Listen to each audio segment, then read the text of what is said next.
अस्सलामुअलैकुम। आज भी एक बहुत ख़ास वीडियो के साथ मैं आपके सामने हूँ। ये सिर्फ 10 मिनट का क्लास है जिसमें आप सनत तजनीस, सनत तलमी, सनत तज़ाद और हुस्न तालील के बारे में जानेंगे। और यकीन रखें, ये 10 मिनट अगर आप मेरे हवाले कर दें तो बिल्कुल आसानी से आप ये सब सीख जाएंगे। वीडियो बड़ी ना हो इसलिए आज सिर्फ 4 ही टॉपिक रखा गया है। तो चलिए शुरू करते हैं। सबसे पहले हम जान लें सनत किसे कहते हैं। तो सनत के मानी बनावट के हैं, बनाने वाला, यानी साने और बनने वाला मसनू है।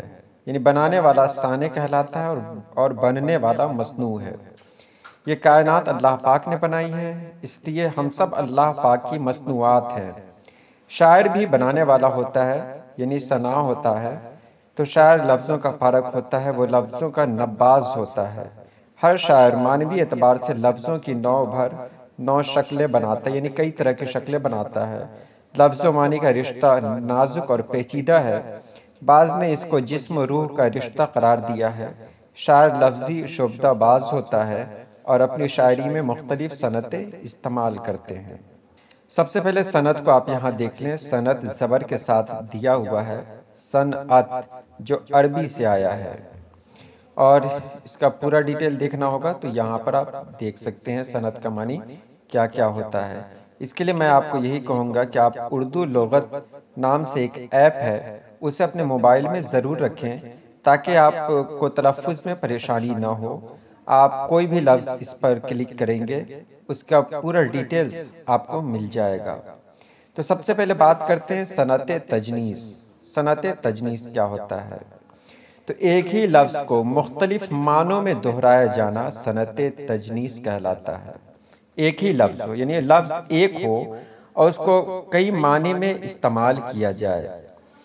एक ही इस्म और एक ही फ़ेल हो लेकिन मानी जुदा जुदा हो। जैसे शाने से बल निकाल दिए जुल्फ़े यार के, एक मार हमने ज़ेर किया मार मार के। देखिए पहले में है एक मार, मार माने होता है सांप, और उसके बाद है मार मार के, यानी मार मार आप जानते ही हैं कि उसको पीट पीट के। तो एक मार का मानी यहाँ पर हुआ सांप और एक का मानी हो गया मार मार के, यानी पीट पीट के। तो यहाँ पर आपने देख लिया कि एक ही लफ्ज़ है जिसका मानी यहाँ दो जगह अलग अलग लिया गया है। और मार सिंगल है, यानी ये मुफरिद है, और मार मार ये मुरक्कब में इस्तेमाल हुआ है, यानी इसमें यह भी शर्त हो कि एक लफ्ज़ मुफरिद हो और एक लफ्ज़ मुरक्कब हो। दूसरी मिसाल देखें, दो हम शक्ल अल्फाज एक मुरक्कब और एक मुफरिद हो लेकिन मानी अलग अलग हो। एक मुफरिद और एक मुरक्कब होना ज़रूरी है इसमें। जैसे मजलूम न शाह बहरो बरसा होगा, मेह तीरों का यूं कभी न बरसा होगा। ऊपर आपने देखे बहरो बर, बहरो बर ये मुरक्कब हरूफ है। बहर माने समुंदर और बर माने खुश्की, और नीचे है बरसा होगा, नीचे सीधे बर है और ऊपर बहरो बर है। तो यहाँ आपने देख लिया ऊपर का मानी अलग है और नीचे का मानी अलग है, जबकि लफ्ज़ एक ही है, बहरोबर और बर। इसी तरह अगली मिसाल अगर देखते हैं तो ये देखें, खुर्शीदे जमाल कुछ तो समझा, ये सहरे नज़र है या सहर है। तो यहाँ पर देख लें सहरे नज़र यानी नज़र का जादू। तो सहरे नज़र ये मुरक्कब लफ्ज़ है, यानी एक साथ इस्तेमाल किया गया, और आगे जो सहर है वो सहर अकेले इस्तेमाल किया गया। तो सहर पहला है, तो सहरे नज़र ये मुरक्कब है और उधर सहर है। देखने में दोनों हरूफ एक तरह के हैं लेकिन दोनों का मानी अलग अलग है। सहरे नज़र यानी नज़र का जादू, और आगे जो सहर है उसका मानी है सुबह, यानी एक सहर का मानी जादू और एक सहर का मानी सुबह। तो दोनों को अलग अलग इस्तेमाल किया गया है। आप चलते हैं सनत तलमीह की तरफ।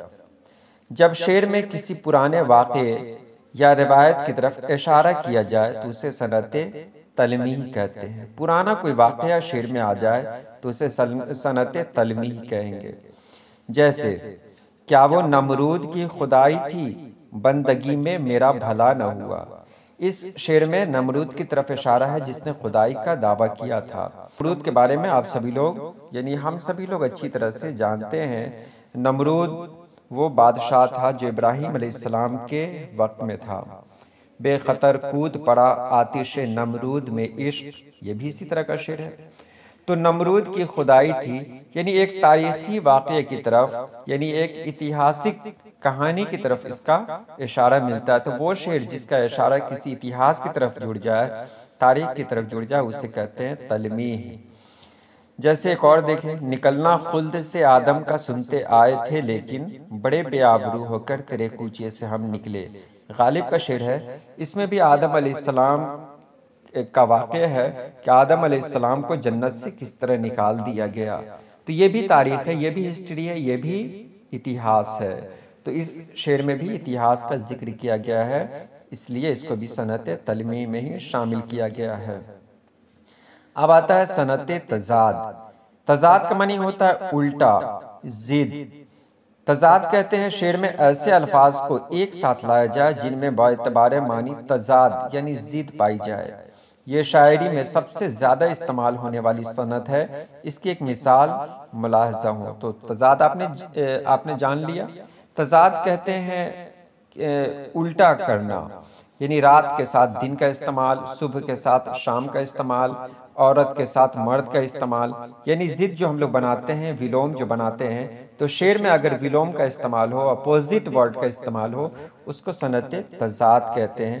शेर देखें, उसे फिक्र क्या सजाओ जजा की, तेरी आरजू जिसने सुबह मसा की। देखें इसमें दो तजाद हैं। ऊपर है सजाओ जजा, सजा की जिद क्या है तो जजा है, और सुबह की जिद क्या है तो मसा है, मसा माने शाम। तो वो शेर जिसमें जिद आ जाए, अपोजिट आ जाए, उसको कहते हैं तजाद। देखिए यहाँ भी देखिए, अमीर शहर को इससे गरज क्या, फकीर शहर कब से दरबदर है। तो अमीर का उल्टा हम सभी जानते हैं कि अमीर का उल्टा फकीर होता है। तो इस शेर में भी सनत तजाद का इस्तेमाल किया गया है। अब आते हैं हुस्न तालील। तालील किसी चीज़ की खूबसूरत शायराना वजह बयान करना जो उसकी असल वजह ना हो। इस सनत में शायर या मुसन्निफ ऐसी चीज़ को किसी चीज़ की इल्लत फ़र्ज करता है जो दरअसल उसकी इल्लत नहीं होती। मसलन फूल के खिलने की वजह यह बयान करना कि वो बुलबुल की नगमा संजी पर खुश हो रहा है या खुशी में हंस रहा है। अगर नहीं समझ में आया तो आप ये देख लें कि अगर मैं कहूँ कि आज मैं खुश हूँ जिसकी वजह से सारे फूल खिल गए। आपने फूल कुमारी की कहानी सुनी थी। फूल कुमारी जब हंसती थी तो सारे फूल खिल जाया करते थे। तो ये बात मुमकिन नहीं है, लेकिन सुनने में बहुत अच्छा लगता है। तो ऐसी ही सनत को सनत तालील कहा जाता है। जैसे यहाँ देखा गया, अब जो पत्थर है आदमी था कभी, इसको कहते हैं इंतजार मियाँ। कितना अच्छा लगता है सुनने में कि ये आदमी, ये पत्थर जो दिखाई दे रहा है, ये मूरत जो दिखाई दे रही है, ये कभी आदमी था। ये आदमी इंतजार में पत्थर बन चुका है, यानी इतने अरसे से इंतजार करता रहा कि अब ये एक मूरत बन गया, एक पत्थर बन गया। सुनने में बहुत अच्छा लगता है। लेकिन क्या आदमी कभी पत्थर बन सकता है? बिल्कुल नहीं बन सकता है। लेकिन शेर कितना खूबसूरत है। दूसरा शेर देखें, प्यासी जो थी सिपाही खुदा 3 रात की, साहिल से सर पटकती थी मौजें फिरात की। यानी खुदाए पाक के जो सिपाही थे वो 3 रात के प्यासे थे। तो उनकी प्यास को देखकर फिरात की मौजें साहिल से यानी किनारे से सर पटकती थी। यानी फिरात को उनसे इतनी मोहब्बत थी कि फिरात जो एक नदी का नाम है, आप जानते होंगे, ये वाकया लिया गया है करबला से।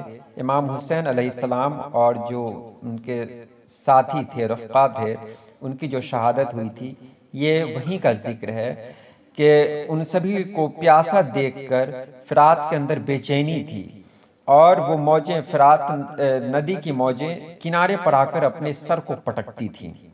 ये सुनने में बहुत अच्छा लग रहा है, लेकिन साहिल पे फिरात की मौजें सर पटकती हों, ये मुमकिन नहीं है। तो ये था आज का कोर्स। उम्मीद है आप सभी लोगों को अच्छा लगा होगा, क्योंकि मैंने बहुत आसान तरीके से इसको समझाया है। फिर अगली वीडियो में 4 कोर्सेज 4 पॉइंट्स को ही एक साथ उठाऊंगा ताकि वीडियो लंबी ना हो। चलिए आज के लिए इतना ही। अल्लाह हाफिज़।